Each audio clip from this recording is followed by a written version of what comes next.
Yo.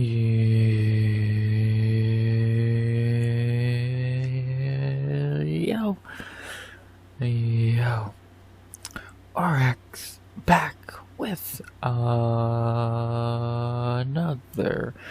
recap of UFC Paris Imavov versus Bralo. We back with another recap of our first card back in Paris that was weird.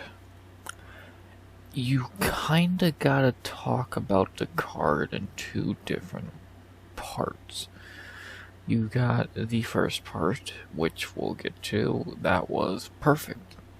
I could see no flaws in it. And then the second part of that will probably be forgotten by, which will be forgotten by tomorrow. After I do the video, I'll probably forget the card, 90% of it. Yeah, it was weird. Not awful by any means. It wasn't a bad card. But some of the bad on it really hurt it and really brought it down a good amount. And it was very disappointing, thanks to that.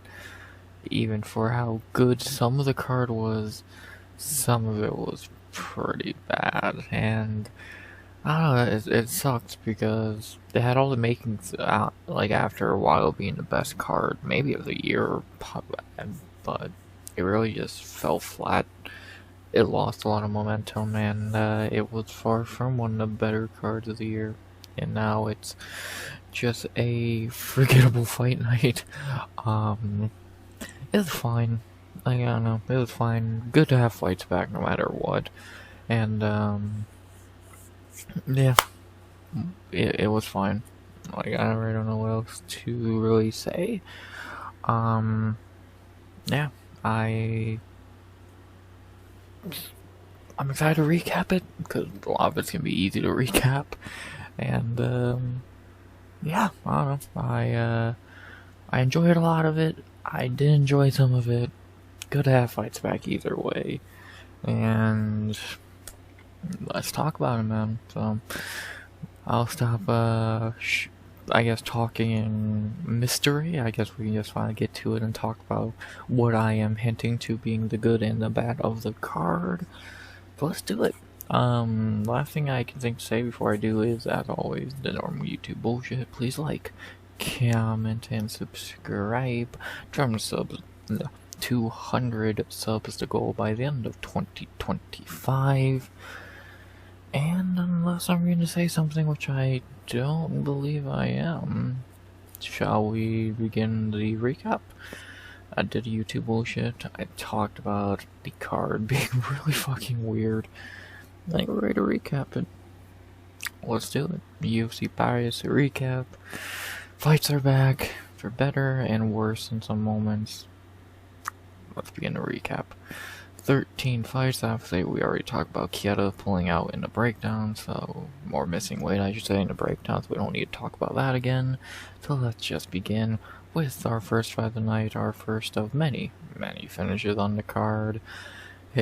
In a perfectly fine card opener, on paper, it didn't look like the greatest fight in the world, but the execution, it was actually pretty solid, as we had in our first fight of the night, our only female fight of the night, down in the straw weight division.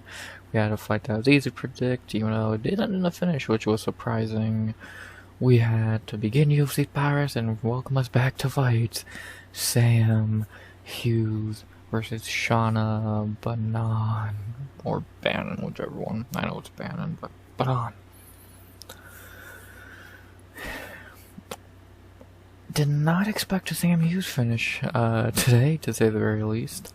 Or for this card, however you want to describe it.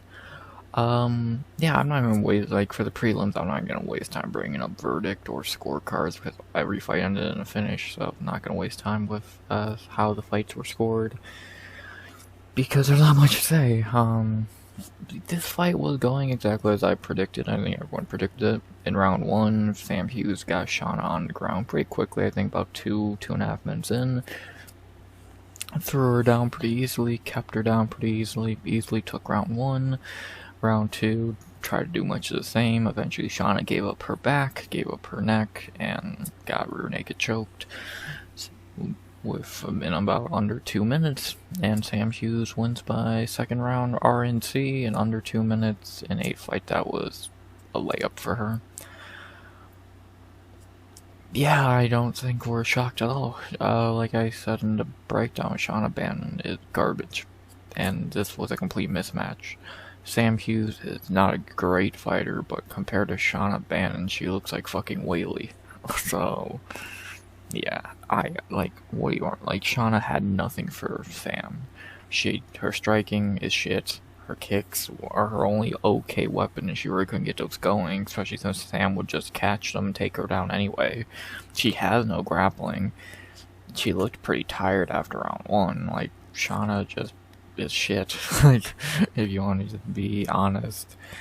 Like, I said in the breakdown, I said here, Shauna Bannon's awful, and this was a pretty easy layup for Sam Hughes, so... Again, I did not expect to finish. That was a little bit of a surprise, but outside of that, I'm not really surprised at all. And an easy win is an easy win when the skill gap is this wide in a Sam Hughes fight, and she's the skilled one. That says a lot. Easy win, not very much else to recap about the fight. There you go. To talk about the fighters, we will begin with the winners of Sam Hughes, now 11-6 in her career, 33 years old, now with a above 500 record in UFC for the first time. Again, is she a good fighter? No, not really. Does she know how to win against bad fighters? Yes. Can she ever beat a good fighter? No. She has the most mid skill sets ever. If she's fighting someone shit, like a Shauna Bannon, or all of her wins pretty much, she'll easily beat them. But the second she gets in there with anyone with an ounce of talent, she will get her fucking ass kicked, and we've seen that her whole UFC career. I'm happy, good for her to finally be above 500 in the UFC on a 3-fight winning streak and getting her second finish in the UFC somehow. She has more finishes than Monsar Evloev. She would deserve a title shot more than Evloev. Yeah, good win for Sam Hughes. It was a layup, I would say, on her winning streak. This is easily the worst one. What would Victoria Dudakova lose to Shauna Bannon? That's a tough debate, but at least just for Sam Hughes, I think Shauna Bannon is the shittiest of her 3-fight winning streak, but a 3-fight winning streak is still a 3-fight winning streak, and we'll see what happens with Sam Hughes. See how the UFC matches are up next, after now winning 3 in a row, and one of them being a finish. Happy for her to be above 500. Good for her, and that's about that. An easy win was an easy win. And then for Mama B, like I said, I stand by everything I said in the breakdown. She's only in the UFC for 2 reasons. She's Irish and hot. Outside of that, I don't know what else you'd have her in the UFC for. Talent doesn't exist. She's awful. She's just Irish and hot. The only 2 reasons she's in the UFC. She's a tomato can, and yeah, she could easily be 0-4 in the UFC if some fights went probably the right way, to be honest. She's garbage. It's that simple. She's just hot. That's her only skill. That's not a fucking skill, so whatever. Only thing left to say now is, as always, who should they fight next? For Sam Page, I always forget Bolaji's fucking dumb. For Sam Page, now on a 3-fight winning streak, she probably should get a top 15 opportunity. I did see someone have a Angela Hill idea. I don't hate it, but I don't know if they would run with that, and I don't think I want to see Angie in a fight like that anyway. Who could Sam Page fight that would make sense? Fatima Klein? Nah, I'd rather not. Bruna Brazil? No. There's some interesting fucking option. What's the top 15 looking like right now? At the bottom of it, at least. Denisi is not booked, I don't believe. Luma's booked. Tisha is not booked, but they already fought. Angie, Hebos. Okay, interesting. You could have Hebos, Angie, and Denise even fight unranked fight. More likely, Denise is gonna fight Tisha. That leaves these two. I think Hebos should fight Pierre Rodriguez. I remember I said that idea when Pierre last fought, and I still stand by that idea. I think it's a good one. But for Sam Page,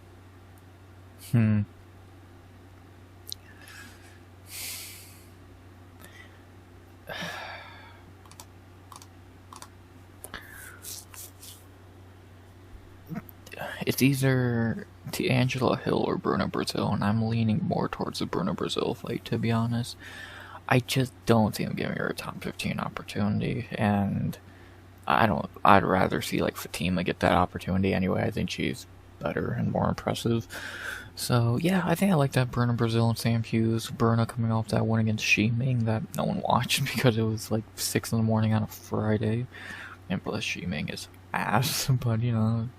Yeah, let's do it. Sam Hughes and Bruno Brazil. I truly think that's a fight Sam could win.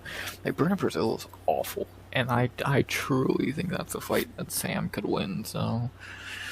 Yeah, I like it. Sam Hughes, Bruno Brazil, that could be a prelim in, like, November, December, easily, and, book it. I have no problem with it. Sam Hughes, Bruno Brazil, book it. I see, no reason not to, both coming off wins, 3-fight winning streak, 1-fight winning streak.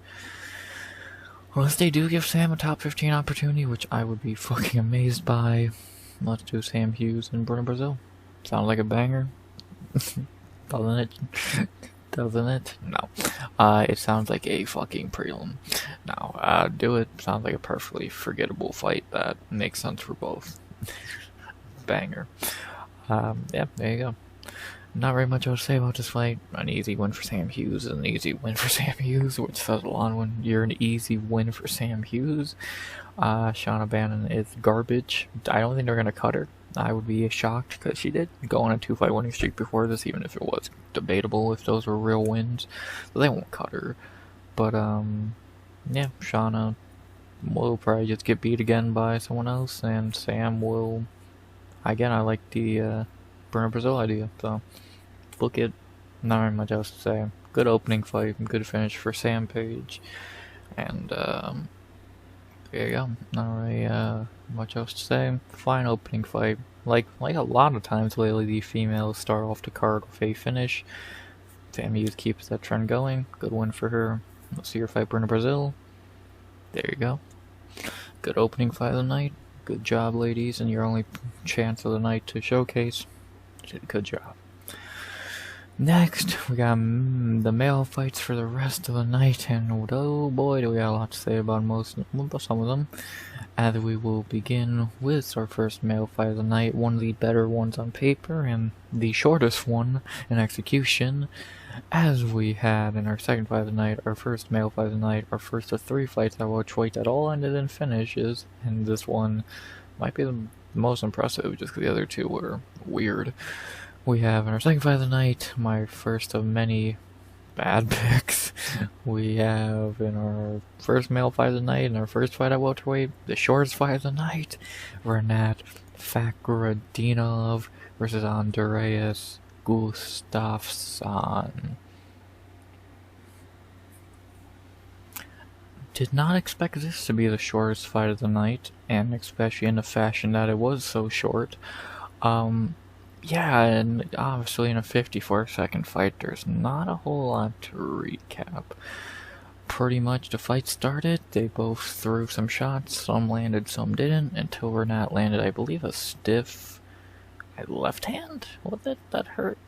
Or Andreas, I've thrown the left, but could have easily been a right. Just a stiff, like, jab. It wasn't even like a hook or anything. A stiff punch that hurt Andreas. He started backing up. Rinat stormed him, and after a lot of punches later, Gustafsson went to the ground, and Rinat won in 54 seconds. Got the knockout. I don't know what the fuck to think at this point. Weird. Very weird. best Rinat has looked since the Kevin Lee fight. Andreas Gustafsson completely quit. Yeah, extremely weird fight. Did not, like, I don't know. I had no, I'm not really sure what to think. I did not think Rinat would win. I thought Andreas would do what he usually does, and that's just fucking drown the opponent, and somehow he quit after one big punch, so I don't know what the fuck to really say, so let's talk about the fighters. For Rinat, I'll give him his props when they're due. Good for him, man. Good ass win. Again, the best he's looked since the Kevin Lee fight. In my opinion, he should have got a bonus, especially who they did give bonuses to. He should have got one. Yeah, where has this Rinat been since 2023? like, I don't know, man. Yeah, if we can get this Rinat more often, this guy could be pretty good. If we get the guy we saw in the last 3 fights, yeah, this is kind of an outlier performance. So weird, very weird. Rinat has always had weird power. That is something I think I even said in the breakdown. Like, he's always had some really weird power, but I guess we got to see it again here for the first time in a while. Good for him. Good performance, good win. See what he does next. Let's see this Rinat more often, and not that boring guy who pretty much lost to Carlos Leal. Dude has weird power. Best he's looked since the Kevin Lee fight. I don't even know what to say. And then for the opponent, Andreas Gustafsson, who completely quit here. So I think we know what Andreas is now. He's a fun fighter who can do good against bad fighters who have no heart or skill. Chaos Williams. But when he gets in there with someone a little more legitimate, he's going to crumple. Got it. Nice quitting job, Andreas. You bum. Only thing let's say now is, as always, who should they fight next? For Rinat, a lot of people saying he should get a top 15 shot. I struggle to disagree. A lot of people are saying Jeff Neal would be a good fight for him. Again, I would struggle to disagree with that. Either Jeff Neal or D-Rod probably would make the most sense, and I'm leaning more Jeff Neal. Like, I don't know who else you'd make a case for Rinat to fight, because if you're not giving him a top 15 fight, I guess the main question would be why, and then the second question would be who is he going to fight then? So, like, I'm not really too sure. So yeah, probably Jeff Neal would be the best fight for Rinat, because like, what, he's going to fight Kevin Holland, Neil Magny, fucking Muslim Salikov, Michael Chiesa. Like, those fights really don't make a lot of sense. So yeah, him and Jeff Neal makes the most sense. Let's run it. I would pick him to win that fight. To be honest, I don't think much of Jeff Neal, so yeah, let's do it. Jeff Neal and Rinat Fakhretdinov. You could book that probably. Well, actually, who knows when Jeff Neal's gonna be ready to go again? But you probably like book that in like January or February. Run it. I think that'd be a good fight. Rinat, Jeff Neal. Let's book it. Sounds like even though he did lose to Carlos Leal, let's see him fight Jeff Neal. Let's see if he can get in the top 15. Or I thought he was ranked 15th at one point, but I guess they took him out. But yeah, let's see him fight Jeff Neal. Pretty simple stuff there. Just like this fight was pretty simple. It was only 54 seconds, and Rinat just ran through him, made him quit. Gustafsson sucks. He's gonna just be a prelim guy who probably has good fights from time to time, but every time he gets that step up, he's gonna lose. So that's about that for him. And then again, good points from Rinat, the best we've seen him look since the Kevin Lee fight a couple years ago. And yeah, let's see him fight Jeff Neal. Let's see him get that top 15 shot. I would pick him to win that fight. There you go. Not very much else to say.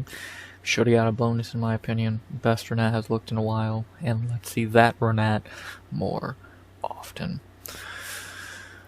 Next, speaking of fights I got wrong and I just have no idea what to say, our third fight of the night, my lock of the night, oh boy am I proud. What the fuck, man? Our third fight of the night in the middleweight division, our first of 2 fights in middleweight tonight, and this one just made no fucking sense. Again, I have no idea how I got this wrong or how this fight went this way, but it did, and I'm still pretty much speechless even hours after it happened. Well, almost many hours after it happened. As we have in our third fight of the night, our first fight at middleweight, and maybe the most... I don't even know what to... the most bizarre... like, the most illogical fight of the night. There you go. We had Robert Bryczek versus Brad Tavares. In what fucking world does it make sense that Robert Bryczek beat Brad Tavares? I don't even know what to say. I truly have no fucking idea. Like, what? In what world does it make sense that happened? Literally, if you use any logic at all. Brad Tavares, a veteran guy, almost has a tie for the most middleweight wins against a guy who's 0-1 to Ihor Potieria. How the fuck? But he did. In round 1, he took it to Brad. He hurt him, took the round easily. Round 2, Brad did come back and start doing pretty good. He easily took round 2, making it 1-1 going into the third. And then in round 3, he got clipped again. Couldn't recover this time. Robert Bryczek got to finish. Again, no idea how any of that makes sense. I'm not even upset about getting it wrong for like the locks and I and all that, because there's no world, like, no one thought Robert Bryczek was going to win this fight, legitimately at least. There's no logic behind winning this fight, but it's MMA. We don't use logic, and I just don't know what to fucking say. I am speechless. So, I'm just fucking speechless still. So, my first lock of the night, in a minute it feels it will. So, that sucks, but what can you do? It is what it is. We'll get back on track next week. Yeah, I don't even know what to say. Not gonna say much about the fighters. For Robert Bryczek, I'm not gonna click on their profiles. Actually, I will. I'll give him a little bit of respect. For Bryczek, I think he's a can still.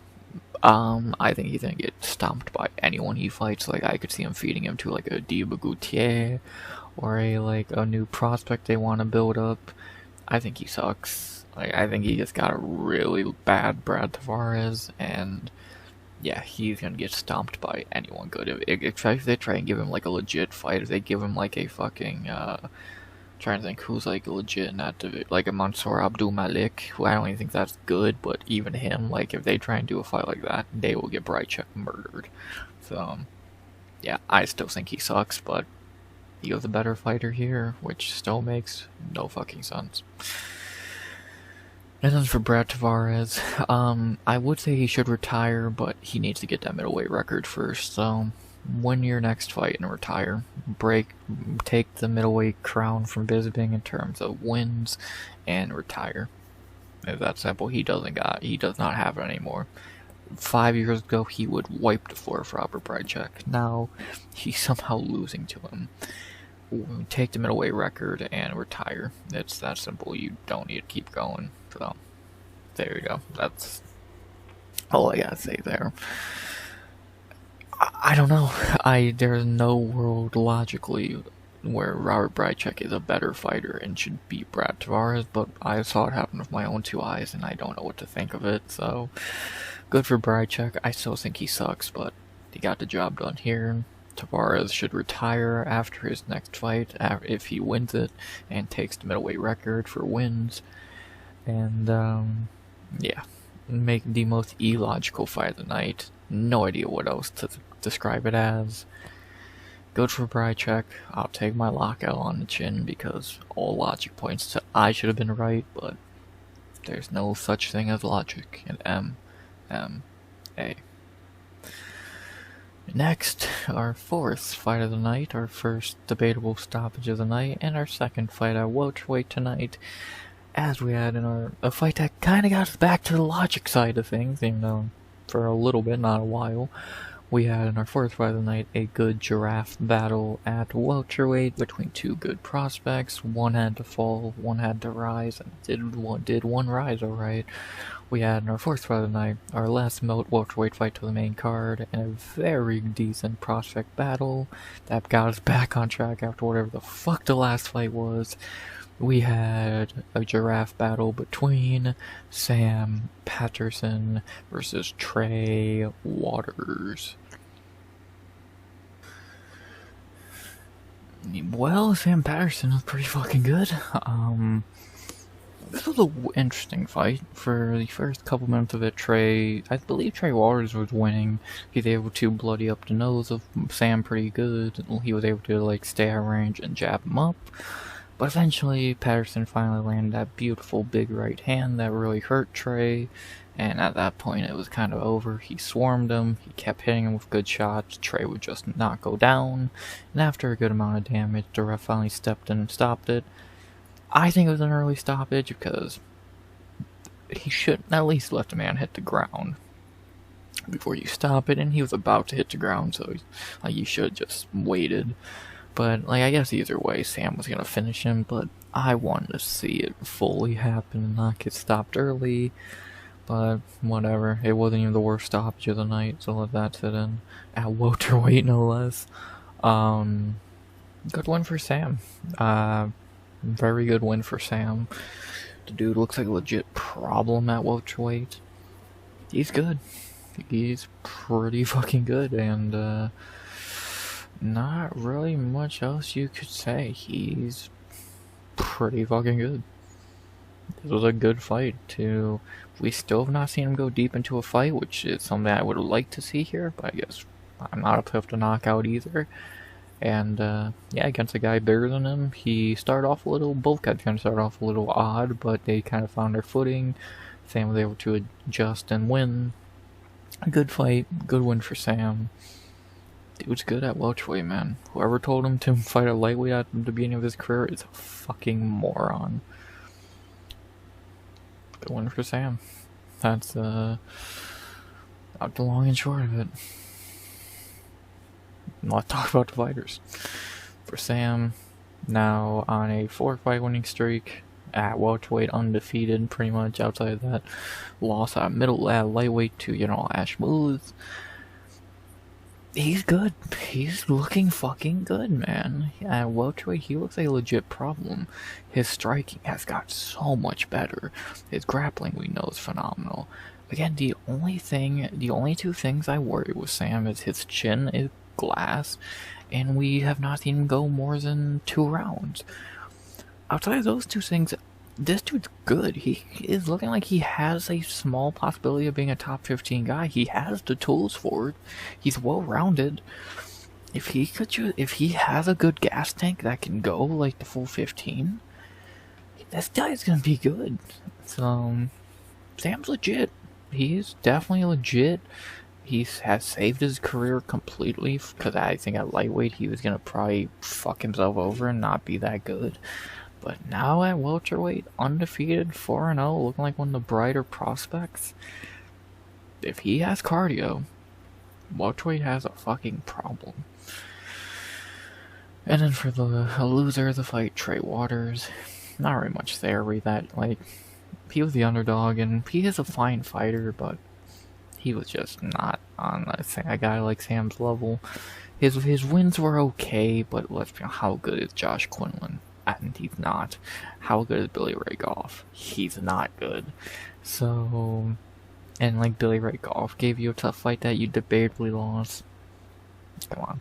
I think Trey has talent. I think he's really good at using his reach well and all that, but the long layoff, not being really the most defensively sound guy, and he's not being the best fighter in general, leads to him losing this fight. I think he's fine. I think he could beat a lot of the lower echelon guys, but do I think he's going to do a lot in the UFC? No, I think he'll probably have a couple more fights. Probably maybe go like a 2-2 in his next 4 and get cut or something like that.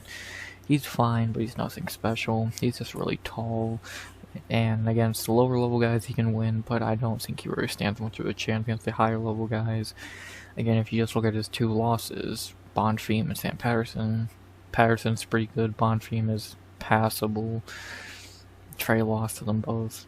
Just Ray doesn't have a lot of tools. We didn't even get to see his ground game here. He's fine, he's tall, but is he really gonna do much in the UFC? No. Only thing left to say now is, who should they fight next? Don't worry, we won't do this for every fight. We'll get the quicker fights sooner than later. But we are back at welterweight, so now we get to see who did Sam fight. He called out Neil Magny, but that ain't gonna happen because Neil Magny's booked against Jake Matthews in a couple weeks. So who could Sam fight? You're gonna give him a good fight. You're not giving him a top 15 guy, obviously. But you want to give him a good fight. But who?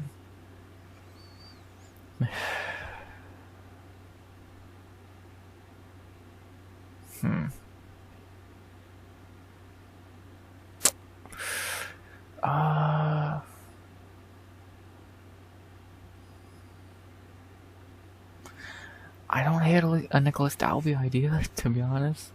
I think that'd be fun because I'm looking through this list. Like, all of these guys are blowing, or like you're not gonna have him fight Kauê or fucking Elijah or Jacoby Smith because those are like prospects. And then like who else is there? Preston Parsons? No. Fucking Charles Radke? No. Carlos Leao? No. Chidi Njokawani? I don't think so. Like fucking Phil Rowe? Gunnar Nelson? No. RDA? No. Semba Garimbo? No. I don't know if he's still on the roster. I like the Nicholas Dalby fight. I think that'd be pretty fucking fun. I think that'd be a banger. Dalby coming off that loss to Randy Brown in one of the best fights of this year. I'm down to see that. I'm down to see Dalby and Sam Patterson. I think that'd be a banger. Let's do it. Patterson, Dalby. That could be a banger for the next London card. Probably, let's say, March of next year or some shit.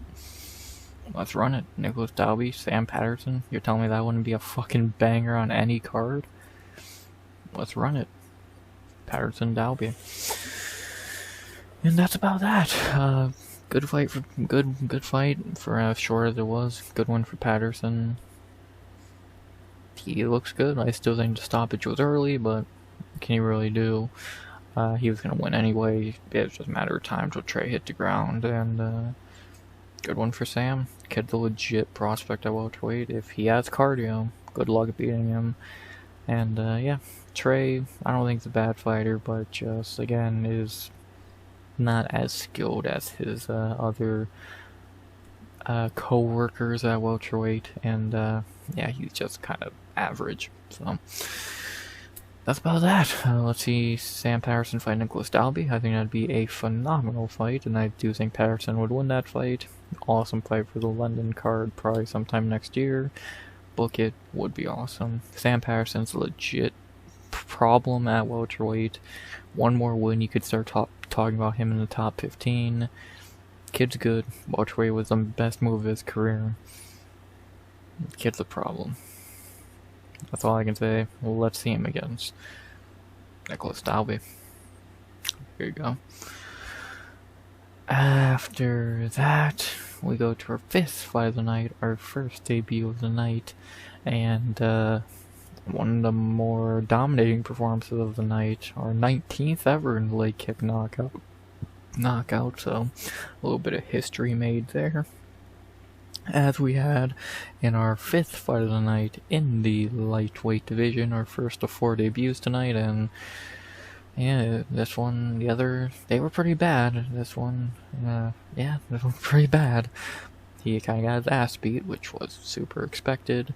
As we had in our 5th fight of the night in the lightweight division, our first of 4 debuts tonight, we had Kauê Fernandes versus Harry Hardwick. Yeah, Cage Warrior still sucks. This dude was some respected champion there. You see my point why Cage Warrior's ass? Yeah, Kauê Fernandes picked him apart for 3.5 minutes. He won by leg kicks, because I guess Hardwick just doesn't train defensive leg kicks. and yeah, he beat the 19th ever leg kick finish. Hardwick's a tomato can. Easy win for Kauê Fernandes. Yeah, there's not really a whole lot to say there. Like, Hardwick sucks. Respect for stepping in, but yeah, he sucks. Easy win for Kauê Fernandes. What is there to really say? To talk about the fighters, again, there's nothing really to say. 3-1 now. Kauê's good. Kauê's good. I still think he would have lost to Fakhretdinov and maybe even Jared Gordon, but yeah, he's not bad. He's probably a top 30, 35 guy at lightweight. He's pretty solid, and let's see him get a step up in competition. So not Fakhretdinov because that's a little much, but let's see him fight someone a little bit better than cans like Yaya and Hardwick. So yeah. And for Harry Hardwick, yeah, like I said, this dude sucks. He's from Cage Warriors, red flag #1, and #2, his brother was a can, so I doubt he was any better, and I was right, he sucks also. They won't cut him, they'll give him a fight at featherweight because they love Brits, so, and featherweight is his natural weight class, and he did step in on short notice, so they'll give him one more fight, he'll probably lose, and that'll be that. He's not good, and there you go, not really much to say. He was just a kicking bag. He fucking sucks. All I have to say now is, who should they fight next? For Kauê Fernandes, I don't think rebooking the Fakhretdinov fight makes a lick of sense, so let's not do that. Let's have him fight none of these guys. These guys are all, like, I want to see him in a good opponent. Like, I want to see him fight someone respectable. None of these guys match that at all. Killian Sal killed, but that let's not do that fight at the moment. I think there's 3 in a row since when.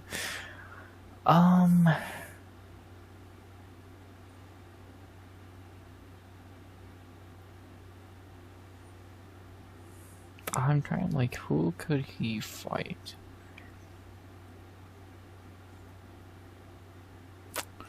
I think Mike Davis would be a pretty good fight.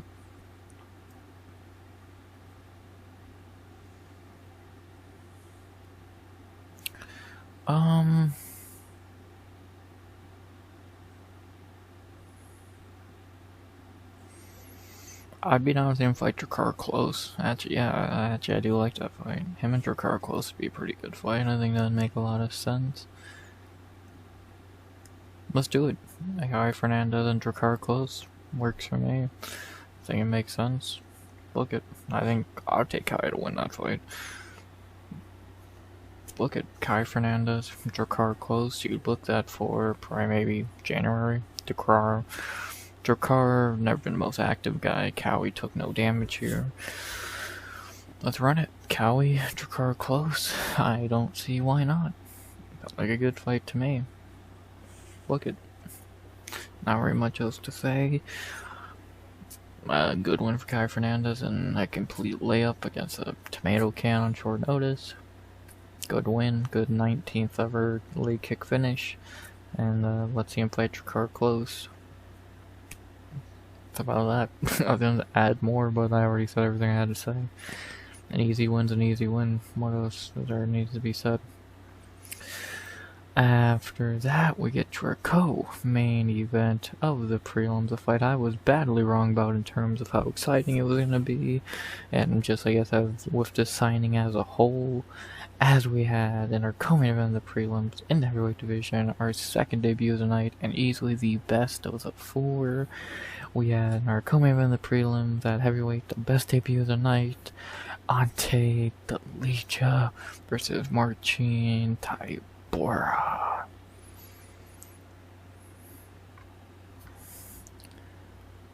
Well, this went about as long as their first fight, but a lot different of an outcome. Instead of Delija breaking his leg, because I watched it, yeah, that was brutal. He instead beat the shit out of Tybura. Not a whole lot to recap. The fight started, Delija landed some big shots, Tybura tried to hold him on the cage.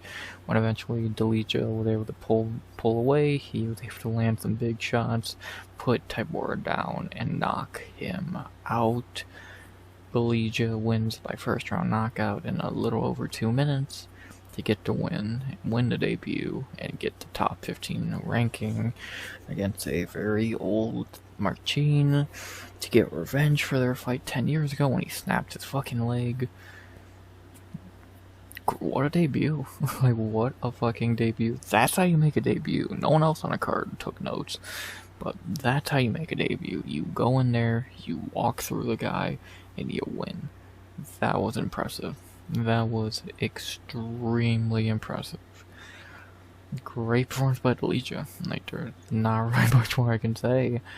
To talk about the fighters, Delija looks good. I was definitely wrong. Delija definitely is going to bring something to heavyweight. He is now in the top 10 rankings, and just smashed Marcin Tybura, which very few have done. Yeah, this dude looks good. He's 35, which I know is old, but for heavyweight's fine. Dude got good power, quick hands, trains with Tom Aspinall. Dude's good. Let's see how far he can go at heavyweight. I already talked about who in the last recap for UFC Shanghai. I already kind of hinted at who he should fight, and we'll talk about that in a minute. Dude's good. Let's see how far he can go. What a fucking debut. Happy for him. He's been wanting to be in the UFC for years. 35 years old, he finally gets here, and he wins his debut in 2 minutes. Gets a bonus. Great debut. And then for everyone's favorite fat Polish man, Marcin Tybura. If he retired right now, I would not be upset. If I never seen Marcin Tybura fight again, I would not lose a minute of sleep. He's almost 40. He does not have it anymore. He's slow. He's never really been powerful, let alone he isn't now. He's just getting older, slower, weaker. He'll probably fight 1 or 2 more times. I wouldn't be shocked, but yeah, he's done. He's about to be 40 in, November? Yes, so in about 2 months, almost on the dot, he'll be 40. He just doesn't have it anymore. He's had a long career. He's been a very average fighter, but yeah, he doesn't have it anymore. He'll probably fight again 1 or 2 more times and then hang him up, which is the right move.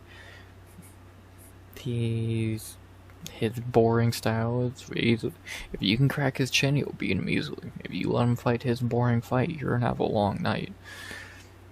But Ante did not let him do any of that. He broke him pretty quickly.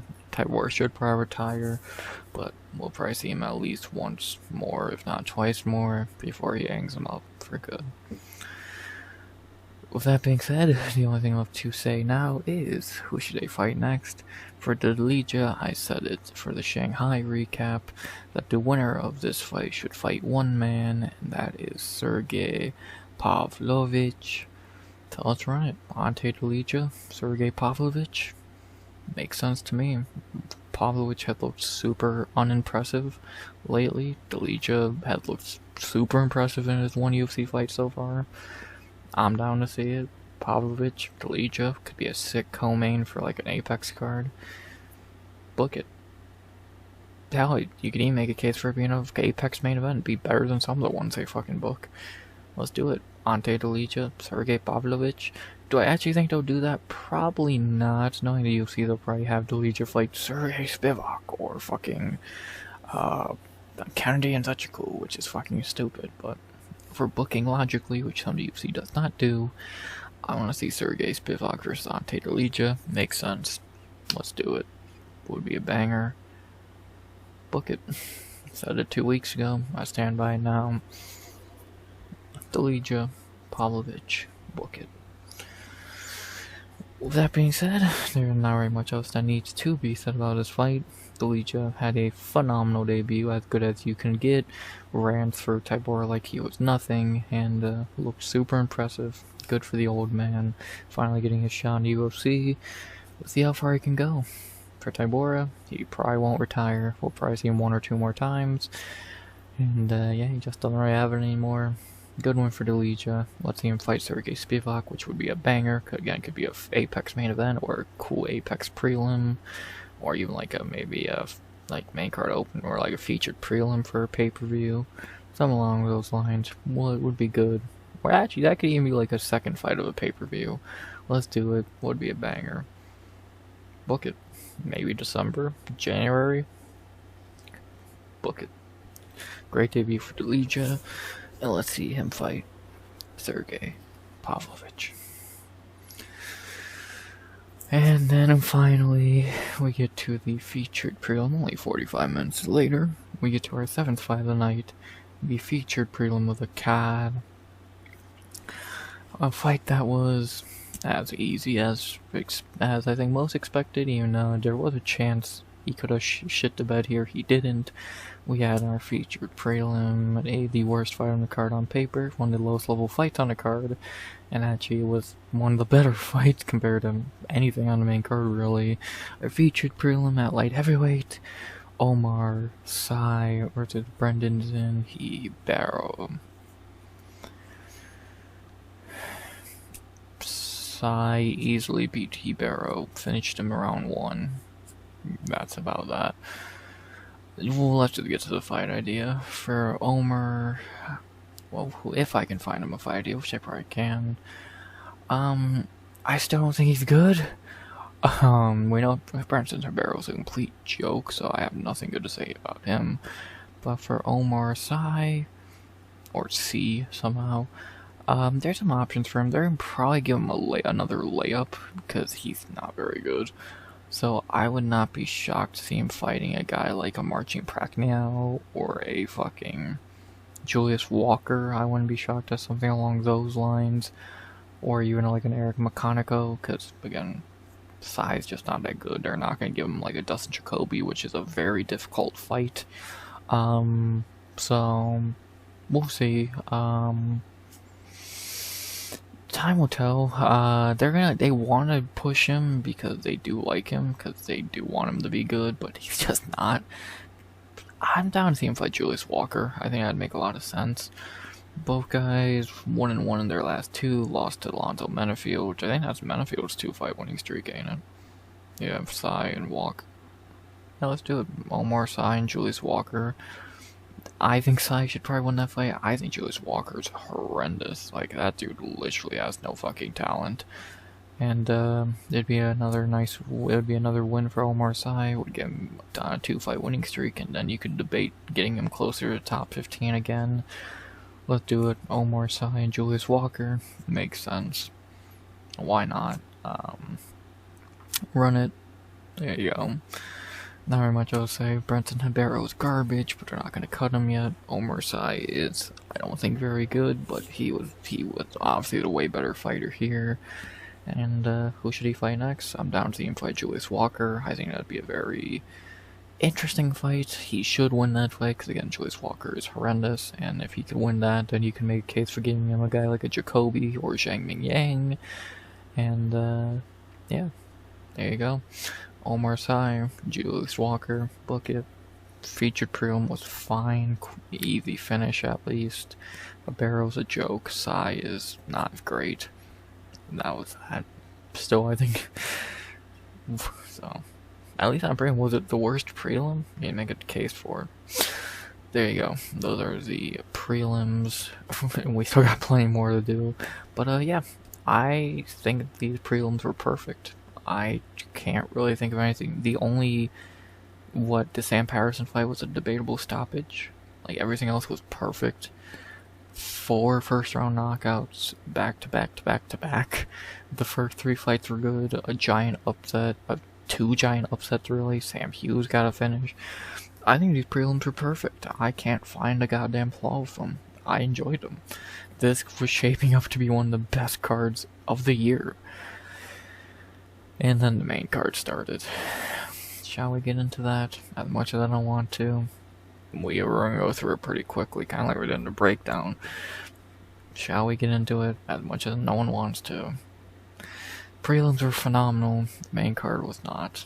let's get into said main card as we begin with the new opening fight of the main card, with Kieta being a lazy bum, and he actually did get cut, by the way, which is awesome. That's karma. We have now our main card opener, still at featherweight, just a lot shittier. And God, did that hold true. Our first decision of the night, and our one of only two. Great.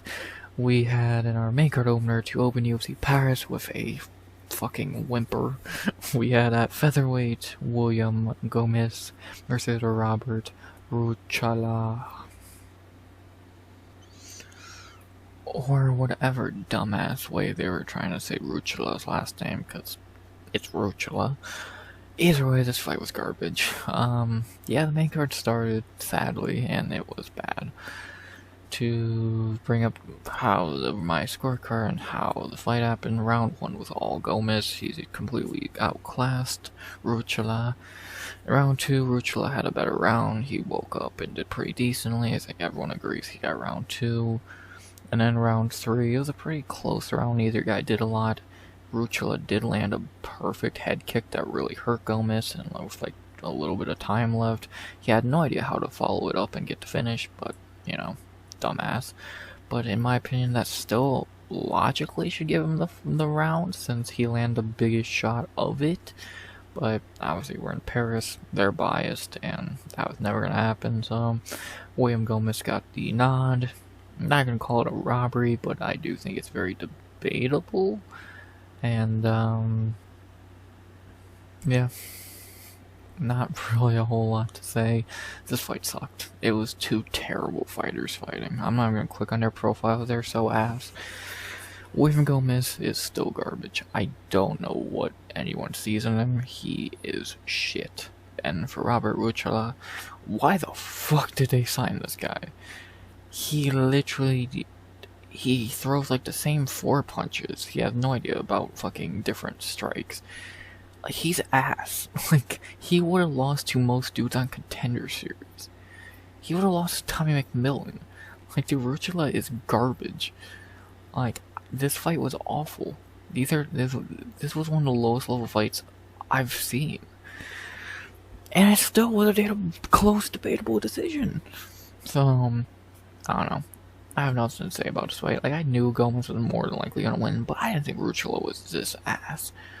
Like, dude, how do you not perform at all? Like, he sucks. This was a borderline... I can't call it a Contender Series fight, because I think Contender Series fights actually have standards. Like, goddamn, man, this fight is garbage. I have nothing left to really say. William Gomis is not good. Robert Ruchała is horrendous. I think Ruchała should have got the nod, if you really think about it logically, but that's never gonna happen. Both guys are garbage, and that's about all I gotta say about that. Horrendous main card opener, a shitty signing versus a shitty fighter. Debatable decision, shitty opener. Next fight. Speaking of weird signings, this one was weird for our final debutante of the night, who looked very underwhelming. We had in our second fight of the main card, our final debut of the main card, and maybe the most underwhelming debut of the card, because at least this guy actually had some expectations and he completely underperformed them. As we had in our second fight of the main card and our final debut of the night, we had Axel Sola versus Rhys McKee.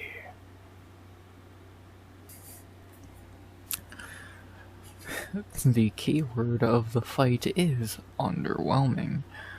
Yeah, Axel Sola looked beyond underwhelming. He dominated. I won't say he didn't. He was clearly winning 2-0 going into the third. He was dominating, but it wasn't flawless. He did have moments of getting hurt by Rhys.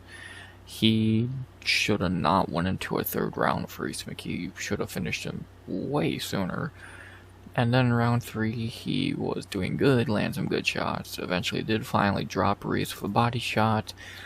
And then the ref, Herb Dean, stopped it, like, before he really even hit the mat, it seemed, and that was that.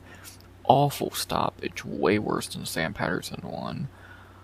He was gonna win anyway, it was gonna be a 30-27 win, but, like, can we not win by shitty early stoppages? It'd be kinda cool. Yeah, not super impressed in the slightest of Sola. I thought he looked beyond underwhelming. So, maybe it's just me, or I have some high-ass standards. But, yeah, I was more than unimpressed, so. Yeah. Fine fight, not anything like memorable. It happened, and that was about the nice thing I could say about it. Let's talk about the fighters. For Axel Sola, like I said, underwhelming would be the word of the day. I'm not, like, I didn't expect him to come out here and look like goddamn the greatest fighter to ever live. But, dude, you went 12 minutes with Rhys McKee for no reason. A guy you should have finished in the first 5. He is going to go back down to lightweight for his next fight, because it's with that welterweight. I think he's going to get destroyed by any of the guy that lightweight with talent. Fuck, would Fernandes beat him? You make a fucking debate, like Ribovics, Rebecki, Chris Duncan, Jim Miller maybe, Terrence McKinney maybe, fucking Frost Zion, like, all guys that would beat him. Sola can beat the lower level guys, he could beat your Null Ash moves, your fucking guys like that, but fucking Killian Salkeld would wipe the floor of him. So, he's mid. I truly think he just looked very mid, and I was just not really impressed with him. 27, so he's not the youngest or the oldest in the world. He looked mid. I'm intrigued to see him at lightweight. He'll probably get a layup of a fucking debut fight there, unless they want him to lose, because he will lose to any of the higher level guys in that division. He's fine, just pretty damn mid and unimpressive here.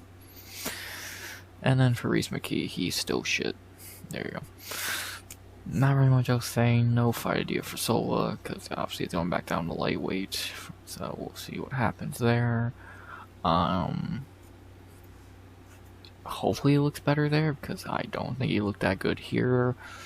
Again, if he fights one of the higher echelon guys in that division, and he's like a favorite, dude, they're handing you money at that point. If he fights a Ribovics or like an Oralby and he's the favorite, trust me, pick those guys, because if I was just going off of this, Sola looks very underwhelming. So, good win, still got the win, got the finish and all that, but impressive wise, non-existent. And do I think he's gonna do a lot in the UFC? No. Frostiam's the way better lightweight French fighter, like by a landslide. So we'll see.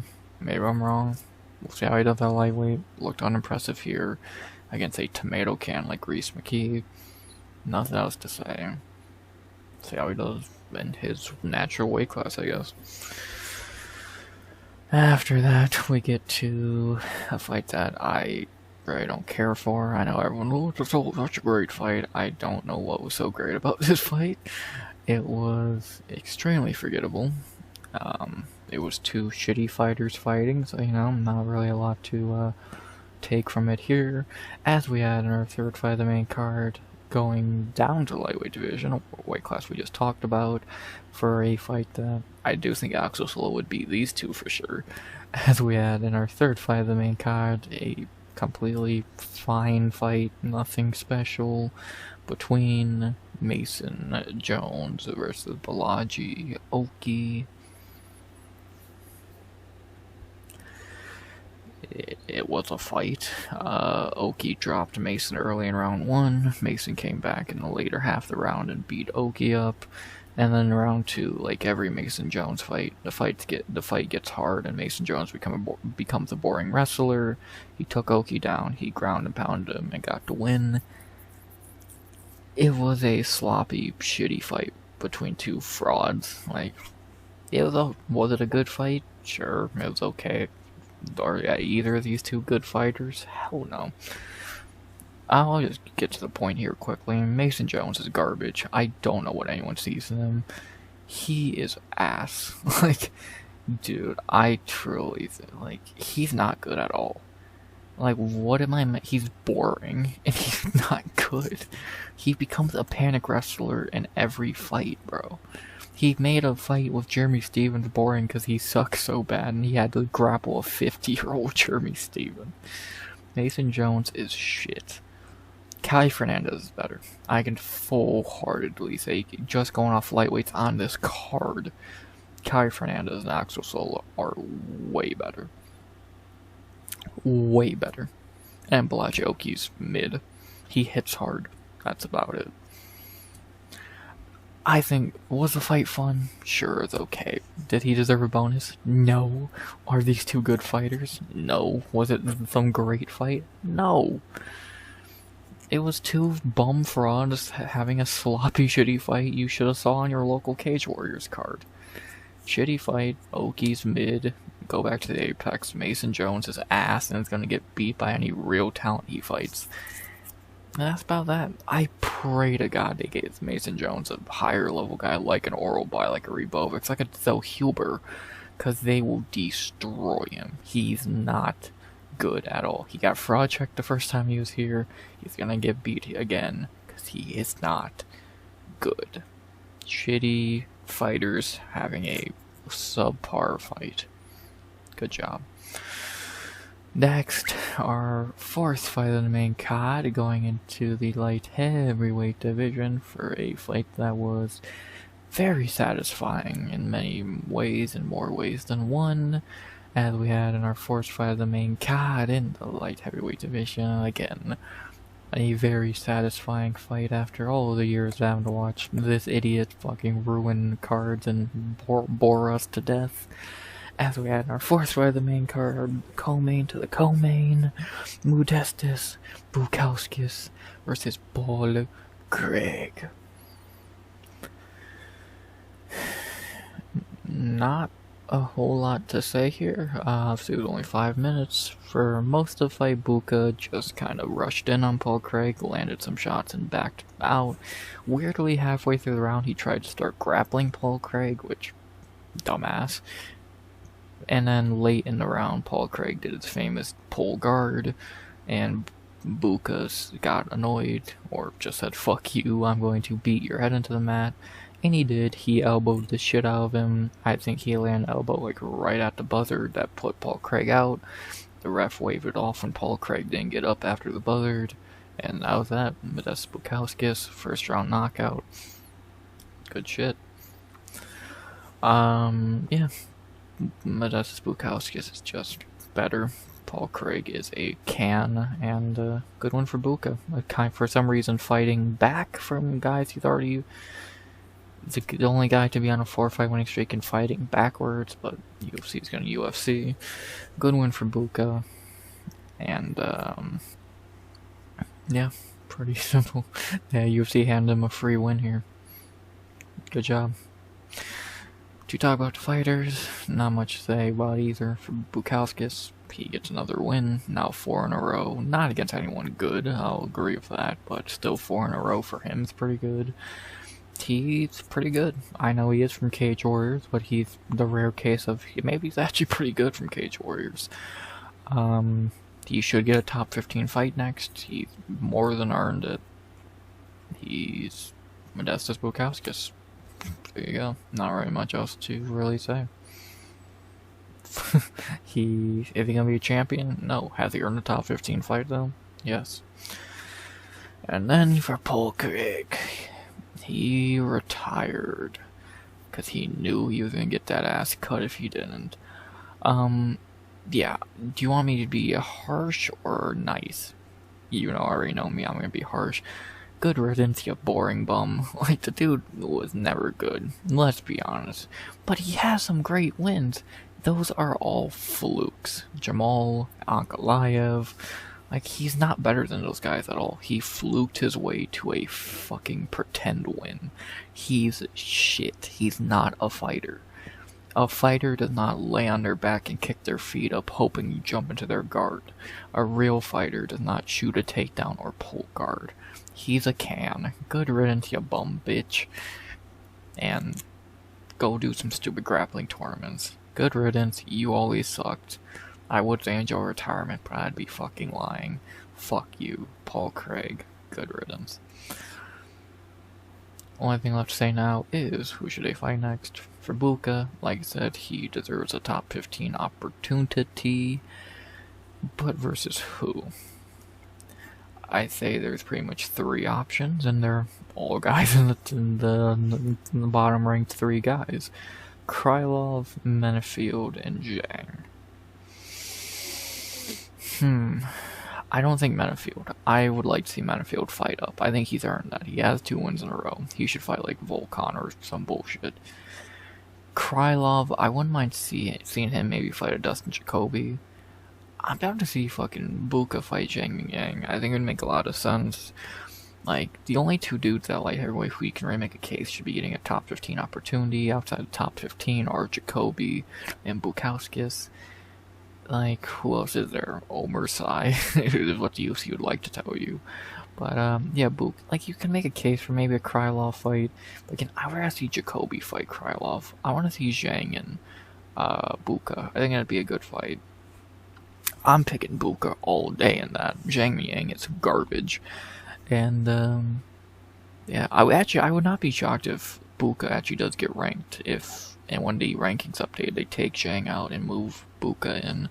So, hopefully they do that. So, yeah, I would say Krylov should fight Dustin Jacoby. Menefield should fight Volkan, give Volkan a free win, why not? And Zhang should fight Buka. I think I like that. Those ideas. So let's do it. They're going to, I think, is it Baku in March or some bullshit? Let's put Buka and Zhang Mingyang on that card. He should win that fight. He's better than Zhang. Let's run it. But if they want to give him Krylov, I'm more than okay with that as well. So either one I am okay with, but I'm gonna say Bukauskas and Zhang Mingyang. I like that one a little bit more. I think that's a better win than Krylov would be. So, or Alonzo Menfield's right there too if they want to do that. So I think Buka beats all 3. So, but I would say Buka and Zhang Mingyang. I think that would make sense. Would be a good fight and a good win for Buka, and I think on paper would look like the best win. And let's run it. So there you go. We never have to see Paul Craig's bum ass on a card again. Thank God. And for Buka, let's finally see him get a top 15 opportunity against either Krylov, Menefield, or Zhang Mingyang. I'm going to say Zhang Mingyang. I think it makes the most sense. Let's run it. Buka, Zhang, run it. Not really much else to say.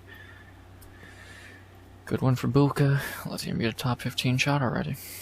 That he should have got here, but for me fighting Paul Craig. Whatever. Good riddance, Paul Craig. Good one for Buka. There you go. Time for the co-main event of the evening. Not gonna say a lot here because it was a fraud checking by a guy who's a fraud in his own right, so not much good praise to go around here. As we had in our co-main event of the evening in the lightweight division for a fight that had a lot of hype and got it under deliver in every sense of it. We had in our co-main event of the evening Benoit Saint-Denis versus Mauricio Rufy.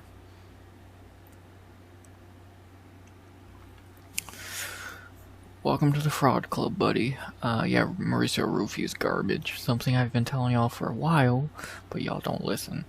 And actually, he's worse than I said he was, because you should beat Benoit Saint-Denis, but he didn't. Benoit threw him on the ground at will, and after a round and a half doing it, he finally locked in a neck crank and got to win. Benoit's ass, Mauricio Rufy's ass.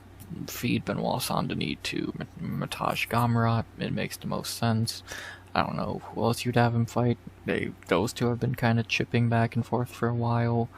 So let's do it. Gamrot, Benoit. Makes sense. Book it. Roofy, your can. I've said since the James Alon top fight that Roofy's the worst of the nerds, and I was beyond proven right here. Prates is good, Kyle is good, Gene Silva's gonna be a champion. This dude's a bum. Like, he's truly a bum. Like, you struggled with James Alon top dog. You suck. He's not good. I don't know what people saw on him. Again, I picked him here because I didn't think he was this much of a can. Like, you should beat Benoit Saint-Denis, but he couldn't even do that, so I thought he was gonna win this and maybe, like, lose to a Gamrot. Or someone like, even like a fucking... Fuck, Joe Alvarez to be more respectable. You lost to fucking Benoit Saint-Denis, dog? You suck. Welcome to the Fraud Club. Benoit sucks, Roofy sucks. This fight was a complete disappointment. And let's see, Gamrot wrestle fuck Benoit for 15 minutes because that'd be actually super enjoyable to watch, so let's do it. Saint-Denis, Gamrot, book it. Should have happened over in Canada earlier this year, but you know, he's a little bitch, that being Benoit, so they're getting booked probably for maybe November in MSG. That's what the date Benoit called for a fight, so I doubt Gamrot's gonna say no to that, but let's run it. Saint-Denis, Gamrot, book it. That's gonna be a satisfying to see Benoit get grapple fucked. Roofy sucks. Welcome to the Fraud Club. You can. Benoit sucks. Go get fed to Gamrot. Shitty co-main with shitty fighters. Yeah. And then the main event, I'm not wasting time because I don't even remember it. It was so boring. Kauê had an off night. It's not even a real win. Neither guy was getting a title shot anyway because the fight was boring. And the winner of Fluffy RDR is going to get the next title shot, because Imavov is too boring for a title fight. With that being said, finally, boom. That was the card to go over how I did on picks. Not good at all. 7 of 13, 0 perfect, 365. Ugh. I'm not upset about the perfect part because that means a lot of the fights were finishes, so I'm happy. For the fights I got wrong, Roofy's a can. I thought Roofy was a little bit better. I knew Roofy sucked, but Jesus, man. Ruchała debatably won that fight. Tybura, always the safe pick, but not here. Tavares, all logic, said he should have won, and Gustafsson quit. What can you do? I got a couple nice wins. I got Sola by knockout. I wish it was round 1. I'll tell you that, none of my other picks were that amazing, so I'll take it. What can you do? Not a great night of picks, but I don't think anyone had a great night of picks when, let's see, 1, 2, 3, 4 underdogs won? Like 4 or 5 underdogs won, so unless you picked 5 underdogs to win, which I doubt it, you had a pretty bad night of picks like I did, so welcome to the club. The bonuses for the card went to Benoit Saint-Denis, Mason Jones, Ante, Delija, and Kauê Fernandes. I would have gave one to Benoit, Delija, and Rinat. It's the 3 I would have gave. No chance Mason Jones should have got one. And Kauê, sure, I'm fine with it. But yeah, Rinat should have got one over Mason Jones. Outside of that, I don't know who else you give a bonus to. Bryczek, Sam Hughes, Sam Patterson, no. Oumar, no. Sola, no. Bukauskas, no. So, yeah, I think Rinat got robbed. The other 2 with Kauê, Delija, and Benoit, I agree with, but yeah, Rinat deserves one more than Mason fucking Jones. Third to last thing, if you missed a card, what should I say? You should go back and rewatch. I would say the whole prelims, because they were phenomenal. And I would say the Benoit Saint-Denis fight, and maybe the Bukauskas fight if you want to see Paul Craig get knocked out. I would skip the rest. None of this was that good. Like, skip this for sure. This was forgettable, and I doubt you care about what happened between these bums. And the main event was a boring piss break, so you're not missing much there, so the prelims, Benoit and maybe Bukauskas. The rest, I want to go back and watch. Second to last, the chopping block. There really isn't one. Paul Craig retired, and then with him gone and Bryczek winning, there really isn't a chopping block, because if you look at all the other losers, Shauna, Bannon, no. Probably should, but no. Gustafsson, no. Tavares, no. Trey Waters, no. Hardwick, I would not complain, but not happening. Tybura, I would not be upset, but it's not happening. Ribeiro, I doubt it. Ruchała, I'm not against it. McKee, I doubt it. Oki, not happening. Roofy, probably should. And so, yeah. Sadly, no chopping block unless you get rid of Ruchała and, like, Ribeiro, which I would not be upset if you did, but, you know, they won't. So, Paul Craig knew he was gonna get cut, so he retired. Fucking pussy. But, yeah, sadly, no chopping block. It's a sad day. I was praying Bryczek and Craig would lose. I need my chopping block fixed, but maybe next week. Actually, more than likely next week, because there's a lot of shit fighters on that card. And finally, the last thing, as always, of a recap is rating the card. What would I rate UFC Paris? I'm giving it a 7.9 out of 10. It was really decent for a good couple of hours. From the other prelims, phenomenal. Maybe the best prelims of the year. But then it just took hit after hit after hit. And this was pretty decent. And this was decent. And then this was ass.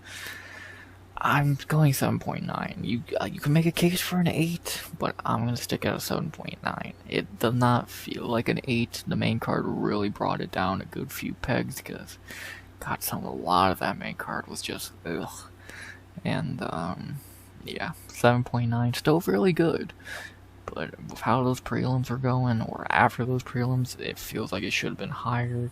I was expecting to say like a 9 after those prelims, but okay. Main card shit to bed, and that means it gets a 7.9 out of 10. And that's that. That's UFC Paris. It was weird, but it was good. It had moments. The prelims were great. The main card was a flop. It's good to be back. And now we look to the future, which is next week in San Antonio, Texas. We have Noche, UFC, Diego Lopez, and Gene Silva. Cannot wait for that. Main event, at least. The rest of the card is not great. Rob Font versus Dave Martinez. That's co-main. Kelvin Gastelum.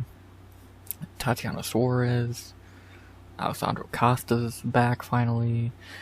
That Pereira chick who is like 18 years old making her debut, so that's cool. The youngest female fighter ever.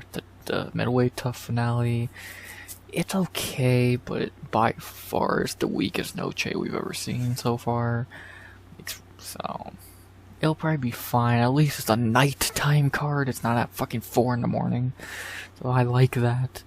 And, yeah, we'll be talking about that next week. That'll be the next video you see. Well, actually, no, the Contender Series recap. So, that'll be the second next video you see from me. Will be the Noche breakdown on Friday, and recapping it on Sunday. No, I won't be doing a video for Canelo Crawford. I'll talk about it on live, but I won't be doing a video for it. And, yeah, so, Contender Series recap on Wednesday, Noche breakdown on Friday, and Noche recap on Sunday. There you go, that's the video schedule for next week. Stream-wise, I'll be live tonight for the UFC Paris Hangover and the NFL Week 1 recap. And, yeah, I'm happy I'm getting this out more on time than the breakdown. The NFL came back on Thursday, so it kind of fucked my plans up for the breakdown and just my schedule, so sorry about that, but I doubt y'all mind too much. We're back on track, we're back doing our thing.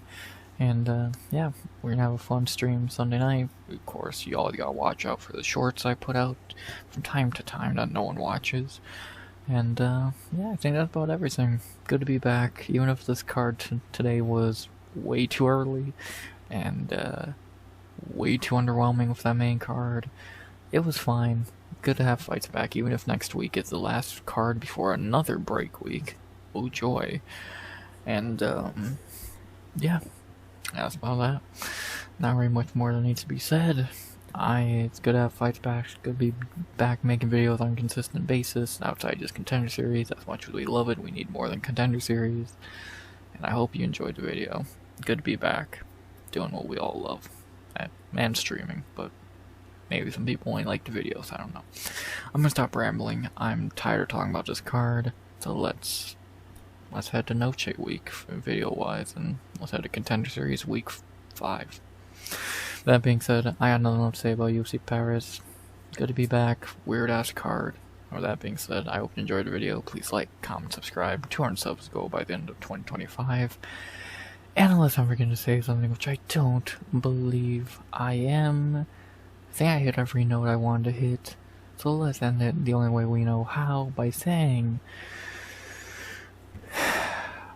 as always,